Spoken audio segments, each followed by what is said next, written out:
I think photography can be broken down into many layers of photography which as a whole create the photograph. These can be, for example, the composition, the subject, the lighting, or the colors. Color is one of the layers you can add or relinquish in photography. Subtracting this layer from photography reduces the layers of the photograph to something much more abstract than the reality we perceive. At least I guess most of us see the world in color. So, in a way, adding color brings your photograph closer to reality, however not always. Adding color in general is all very well, but what happens to realism when color is not only added, but also carefully picked or possibly edited? This may result in an enhanced version of reality, or maybe a narrowed version, or even in surrealism, something quite far from reality. I've been following and admiring the work of a certain visual artist since more than a year, I think, who creatively plays with the colors and defines his style, in my point of view, through his unique use of color. In this video, I want to share some of my thoughts on the use of color in photography and introduce the artist Mefer to you, whose unique use of color I was referring to. So let me elaborate on the use of color in photography as far as I've reflected this topic and collected my thoughts. Color is used in many different ways and varying levels of intentionality.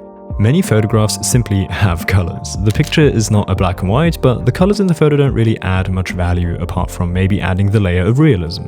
Then there's the photographs with strong colors, which may underline the feeling that it is trying to evoke in the viewer. This can then be narrowed down to photographs that only have a few intentionally chosen strong colors. This is then a stylistic choice to draw attention to the colors or the subject. We can go in further detail by dividing this category in types of color palettes that were chosen.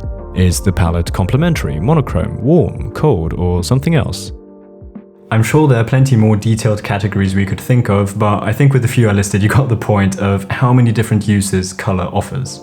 Apart from the visual uses, color can of course have a conceptual meaning. This brings me to color psychology. As you might know, or definitely can relate to, colors have different connotations which can give a photograph a deeper meaning if chosen well. For example, the color red can stand for warmth, strength, or aggression. Green can represent harmony, refreshment, or balance. When I look at my photography, I would not claim that it directly makes use of color psychology, but I think it's an interesting construct to keep in mind when I have the possibility to carefully choose the colors in my photograph. As one can easily recognize when viewing my photography, I feel a strong pull towards colors and applying them in my photography. I have to admit though, when I control my colors, such as in editing, I do so rather intuitively and simply go for an aesthetic I've envisioned. I haven't thought too much about conceptual ways of establishing color in my photography, but I'm definitely interested to try that. Someone who I think does put a higher amount of thought into the choice and use of color is Mefer. I've been following him on Instagram since a good while and have gotten a decent grasp of his style and what makes his art special for me. So I thought if I want to make a video about color, it better feature his work, so let me introduce you to the surrealistically colorful art world of Mefer. Mefer is a visual artist from Spain. I purposely don't call him a photographer because the mediums he uses to create his art go beyond photography, I believe. If we take a look at his series Misuse of Violence, I think we can agree that this is not photography but 3D art. On Behance, this photo is tagged as CGI. What makes him stand out for me is his use of color, especially in his photographic work. This is a series by Mefer called Deserts of the Future. On Behance, this project has the subtitle Documenting Desertification on Earth and Beyond. In the description, he writes about the effects of climate change and how our not-so-bright future concerns him. The photographs are a collection of landscape photographs of deserts. Each photo includes the moon shining on top of the land, except for one photograph which even features two moons. This already is where his sense of surrealism comes into play. A common theme across the series are the colors he chooses. He mostly goes for a very warm, if not hot, look. He seems to have shifted the orange hues of many photographs towards red. This has an intriguing effect for me because I think it fits the photos so well and adds this feeling of pain and suffering of the pictured nature. The mix of orange and red hues remind me of heat, fire, and blood. I find this choice to be super effective in the context he is given that this series documents the desertification due to climate change, which can be metaphorically told by the bleeding and suffering of nature. Something I'm not entirely sure about yet is the role of the moon in his photographs. In his description, Mefer only mentions the moon briefly. A dim light of strange hues opened my heavy eyes with reflections of the moons that colored alien skies. My free interpretation is that the moon gives this scene a bit of surrealism and creates this distance between what we see here and the reality of our world, until we think about it, and reality hits us quite hard because in many places around the world we are already at this stage. Maybe the moon serves as a point of contrast to give us hope, only to make his art hit us harder.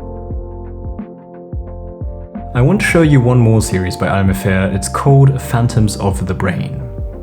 In his description, he writes about some findings by the anatomist Wilhelm His, who explains that the brain is like a tree because of the neurons which extend like branches of a tree.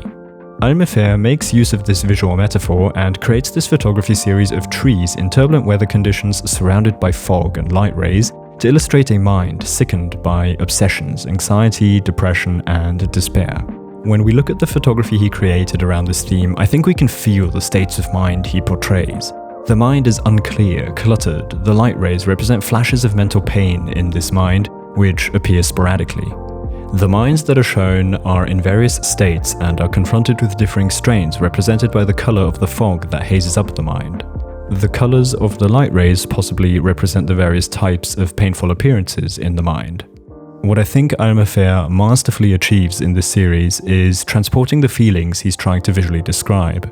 His method of using the trees as the subject, which are lost in a state of obscurity and exposed to these hits of painful strains represented by light rays, is dauntingly effective on me.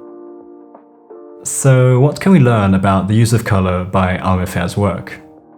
I can only speak for myself here, but I've learned a lot about the possibility of metaphorical use of color and the abandonment of realism for the color. I would not describe my own work as especially realistic in any way, but the surrealism in Mefer's art goes far beyond mine, and I find it exciting to see how he elevates the meaning of his photography by relinquishing the realism in favor of the metaphorical uses of the colors. His colors represent something. In the first series, we observed the reds representing the bleeding and suffering of nature. In the second series, the colors represent the types of mental strains, at least in my interpretation. Speaking of interpretation, I hereby just quickly want to remind you that the interpretations of the art in this video were all free interpretations by me, so it is very well possible that you perceive the art in a completely different way, and that Mefer didn't intend the art to be interpreted the way I did. But that's all the fun about this, I think. So if you have any thoughts or interpretations, please feel encouraged to share those in the comments for me and the community to read. Anyway, I think that's enough for this week. I hope I could send over some inspiration to you by showing you the amazing art by Mefer. If you enjoyed the episode, please leave a like. It helps me and my channel out to keep growing. Consider subscribing if you haven't yet, and I'll hopefully see you again next week in the next video. Until then, goodbye.